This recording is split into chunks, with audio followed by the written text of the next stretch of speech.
حسد کا جذبہ احساس کمتری سے پیدا ہوتا ہے۔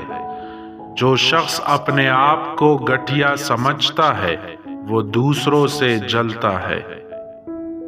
جب انسان محدود خواہشوں اور ضرورتوں کا پابند ہوتا ہے تو اسے زیادہ جھوٹ بولنے کی ضرورت بھی پیش نہیں آتی۔ کبھی کبھی درست انتخاب راستے کی طوالت کو کم کر دیتا ہے۔ انسان لا حاصل کے پیچھے بھاگ کر کتنی لذت حاصل کرتا ہے۔ اگر آپ نے کسی کے کردار کا اندازہ لگانا ہو تو یہ دیکھو کہ وہ ہنستا کس بات پر ہے۔ لوگ اپنی بوریت دور کرنے کے لیے اگر آپ سے رشتہ رکھے تو اسے محبت سمجھنے کی غلطی نہ کیجیے۔ بعض اوقات آپ کو خاموش ہونا پڑتا ہے کیونکہ آپ کے الفاظ یہ واضح نہیں کر پاتے کہ آپ کے اندر کیا چل رہا ہے۔ لوگوں کی محبت پانی کے بلبلے جیسی ہے، زیادہ دیر نہیں رہتی، لیکن اللہ کی محبت آب حیات ہے، امر ہے، کبھی نہ ختم ہونے والی۔ رشتے احساس سے بنتے ہیں، رنگ، نسل اور چھال دیکھ کر تو جانور خریدے جاتے ہیں۔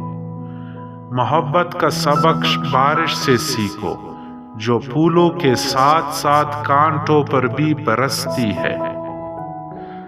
جو انسان بہت لڑنے کے بعد بھی آپ کو منانے کا ہنر رکھتا ہو اور ہر وقت خیال کرے تو سمجھ لینا وہ آپ سے بے پناہ محبت کرتا ہے۔ توبہ روح کا غسل ہے، جتنی زیادہ کیا جائے اتنا روح میں نکھار پیدا ہوتا ہے۔ گفتگو کے لیے انسان منہ اپنا کھولتا ہے مگر تربیت اس کے بڑوں کی بولتی ہے۔ زندگی بہت آسان ہو جاتی ہے جب عورت اپنے شوہر کی بہترین دوست بن جاتی ہے۔ ہم اپنے چاہنے والوں کی لمبی قطار کو چھوڑ کر اس ایک شخص کے پاس ذلیل ہونے پہنچ جاتے ہیں جسے ہماری پرواہ تک نہیں ہوتی۔ اختلاف کے باوجود احترام سے پیش آنا کمزوری نہیں بلکہ بہترین تربیت کی دلیل ہے۔ لا حاصل محبت زندہ دل انسان کو اداکار بنا دیتی ہے۔ اللہ سے باتیں کیا کرو، وہی تمہاری اداسی ختم کر سکتا ہے۔ چیخ و پکار انسان کے وقار میں کمی کا باعث بنتی ہے۔ لوگوں کو اپنی خاموشی سے خوف زدہ کرنا سیکھو۔ رشتوں کو وعدوں اور قسموں کی ضرورت نہیں ہوتی۔